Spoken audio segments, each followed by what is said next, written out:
கிறிஸ்துவுக்குள் பிரியமுள்ள சகோதர சகோதரிகளே, பலன் தரும் தேவன் எபிசோட் 1954 கர்த்தரை துதிக்கிறேன், மகிமைப்படுத்துகிறேன்.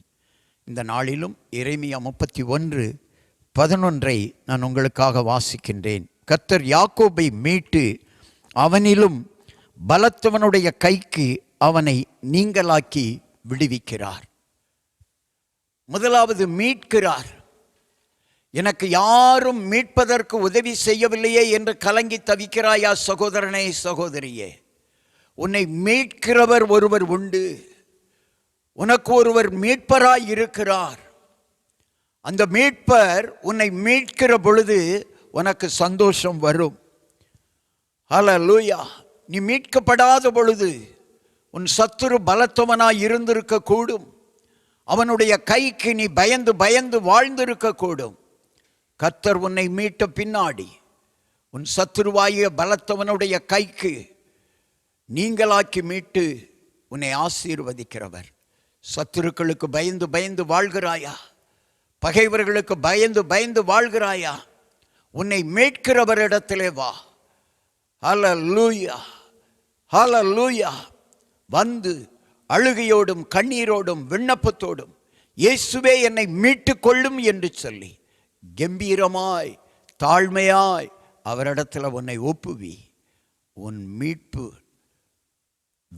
வெகு சமீபமாயிருக்கிறது. உன் மீட்பு வெகு சமீபமாயிருக்கிறது. கர்த்தர் உன்னை மீட்பார். ஹல்லேலூயா. அவர் உன் மீட்பராய் உன் மேய்ப்பராய் இருந்து உன்னை நடத்துவார். கண்களை மூடி ஜெபிக்கலாம். எங்களை நேசிக்கிற நல்ல தகப்பனே, யார் யார் இன்றைக்கு மீட்க முடியாத சூழலில் பிரச்சனைகளோடு வாழ்ந்து கொண்டிருக்கிறார்களோ அவர்கள் எல்லாரும் உம்மால் மீட்கப்பட உதவி செய்யும். உம்மிடத்தில் வருகிற பிள்ளைகள் ஒரு நாளும் ஆண்டவர் வெட்கப்பட்டு போனதில்லை. மீட்கிற கர்த்தர் உம்முடைய பிள்ளைகளை மீட்டு அவர்களுக்கு ஆசீர்வாதங்களை தாரும், தந்து ஆசீர்வதியும் உயர்த்தும். மீட்கப்படாமல் இருக்கிற ஜனங்கள் அநேகரப்பா. அவர்கள் எல்லாரையும் மீட்டு அவர்களை அழைத்து அவர்களுக்கு ஆசீர்வாதங்களை அருளும்படியாக ஜெபிக்கிறேன். வா மகனே, இயேசுவிடத்தில் வா மகளே, வந்து பார். உன் மீட்பர் உயிரோடு இருக்கிறார். உன் மீட்பர் உயிரோடு இருக்கிறார். உன்னை ஆசீர்வதிக்கும்படியாய் உயிரோடு இருக்கிறார்.